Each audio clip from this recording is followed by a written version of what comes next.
என் லைஃப்பில் நான் நிறைய விஷயங்களை வேஸ்ட் பண்ணியிருக்கேன். எனக்கு கிடைச்ச டைம், எனக்கு கிடைச்ச மணி, எனக்கு கிடைச்ச ஆப்பர்ச்சுனிட்டிஸ் அப்படி ஒரி பண்ணிட்டு இருக்கக்கூடிய ஆளை நீங்கள் உங்களுக்கான வீடியோ ஏதாவது வாங்க வீடியோக்குள்ளே போகலாம். பொதுவாக நம்ம எல்லாருமே நம்மளுடைய பாஸ்ட்டில் பண்ண மிஸ்டேக்ஸ், பாஸ்ட்டில் வந்து நம்ம கிடைச்ச ஆப்பர்ச்சுனிட்டிஸை மிஸ் பண்ணியிருக்கலாம், நம்ம கிடைச்ச டைமை மிஸ் பண்ணியிருக்கலாம், நமக்கு கிடைச்ச மணியை மிஸ் பண்ணியிருக்கலாம், நிறைய விஷயங்களை பார்த்திங்கன்னா நம்ம மிஸ் பண்ணியிருக்கலாம். ஸோ இப்படி நம்ம மிஸ் பண்ண விஷயங்களை நம்ம வந்து பார்த்திங்கன்னா தொலைச்ச விஷயங்களை பார்த்திங்கன்னா ஒரி பண்ணிக்கிட்டு இன்றைக்கான நாளை டுடே வந்து பார்த்திங்கன்னா நம்ம வந்து பார்த்திங்கன்னா வேஸ்ட் பண்ணிக்கிட்டு இருக்கோம். உங்களுக்கு KFC அப்படின்ற கடையை பற்றி தெரியும். உலகம் முழுக்க வந்து பார்த்திங்கன்னா அந்த கடை இருக்குது.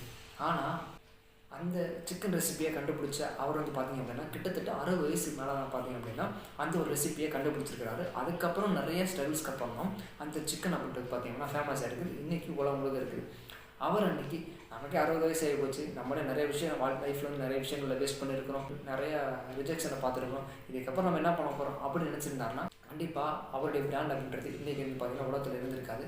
அவர் இன்னொரு தடவை ட்ரை பண்ணுவோம் அப்படின்னு சொல்லிட்டு அவர் நினச்சனால மட்டும்தான் இன்றைக்கி அவருடைய கம்பெனி உலகம் முழுக்க இருக்குது. அதே மாதிரி தான் மெக்டொனால்ட்ஸ் அப்படின்ற அந்த கடையை பார்த்திங்கன்னா அவர் அந்த ஒரு பிராண்டை உருவாக்கும் போது அவர் வயசு 52 வயசு அப்படின்னு சொல்லி சொல்கிறாங்க. 50 வயசு வரைக்கும் பெருசாக நம்ம வாழ்க்கை எதுவுமே செய்யலையே, இதுக்கப்புறம் என்னத்தை செய்ய போகிறோம் அப்படின்னு சொல்லி அவர் நினச்சிருந்தார். அப்படின்னா இன்றைக்கி உலகத்தில் நம்பர் 1 ஃபுட் செயின் ஆகக்கூடிய மெக்டொனால்ட்ஸ் அப்படின்ற அந்த ஒரு கம்பெனியை அவரால் உருவாக்கி இருக்க முடியாது.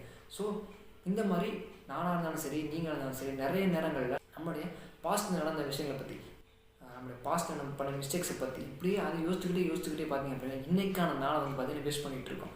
பட் ஒரு உண்மை என்ன அப்படின்னா இன்றைக்கி நம்ம என்ன விஷயம் செய்கிறோமோ அதுதான் it will become our future. நம்மளுடைய ஃபியூச்சர் வந்து பார்த்தா இன்றைக்கி நம்ம செய்யக்கூடிய விஷயங்கள் டிபெண்ட் பண்ணி தான் இருக்குது. ஸோ ஏற்கனவே நீங்கள் பாஸ்ட்டில் பண்ண மிஸ்டேக்ஸ்னால தான் இன்றைக்கி வந்து பார்த்தீங்கன்னா உங்கள் லைஃப்பில் வந்து பார்த்தீங்கன்னா நிறைய ஸ்ட்ரகிள்ஸ் நீங்கள் நினச்ச விஷயம் நடக்காமல் இருக்குது. But today is in your hand. இன்றைக்கான நாள் உங்களுக்கு இருக்குது. பாஸ்ட்டை பற்றி ஒரி பண்ண போகிறீங்களா? இல்லை, பாஸ்ட்டை நிறைய மிஸ்டேக் பண்ணியிருக்கேன், பாஸ்ட்டில் நிறைய விஷயங்கள் தப்பு பண்ணியிருக்கேன், நிறைய விஷயங்கள் லாஸ் பண்ணியிருக்கேன். But I don't worry about my past. என்னோட பாஸ்ட்டை பற்றி நான் ஒரி பண்ண போகிறது கிடையாது. இன்றைக்கினால நான் சரியாக செய்ய போகிறேன், என்னோடய ஃப்யூச்சரை நீங்கள் பில்ட் பண்ண போகிறேன் அப்படின்னு நினைக்க போகிறீங்களா? ரெண்டுமே உங்கள் கையில் தான் இருக்குது. பாஸ்ட்டை பற்றி ஒரி பண்ணுறதும் உங்கள் கையில் தான் இருக்குது. இன்றைக்கான நாளை உங்களோட ஃப்யூச்சர் பில்ட் பண்ணக்கூடிய நாளாக மாற்றுறதும் உங்கள் கையில் தான் இருக்குது. It's in your hand. So என்ன பண்ண போகிறீங்க அப்படின்றது உங்கள் கையில் தான் இருக்குது. பட் மை சஜஷன் என்ன அப்படின்னா பாஸ்ட்டை பற்றி ஒரி பண்ணுறதுனால that will never come back. அது வந்து பார்த்திங்கன்னா உங்களுக்கு வந்து திரும்பி வராது. நீங்கள் இழந்த மணி, நீங்கள் இழந்த டைம், நீங்கள் பண்ண மிஸ்டேக்ஸ் வந்து பார்த்திங்கன்னா திரும்ப அதனால் மாற்ற முடியாது. But you can change today, you can change your future. உங்கள் ஃபியூச்சர் உங்களால் மாற்ற முடியும். இன்றைக்கான நாளை ஒர்க் பண்ணிங்க அப்படின்னா உங்களுடைய ஃபியூச்சர் உங்களால் மாற்ற முடியும். ஸோ இதுதான் மை சஜஷன். தேங்க்யூ ஃபார் வாட்சிங்.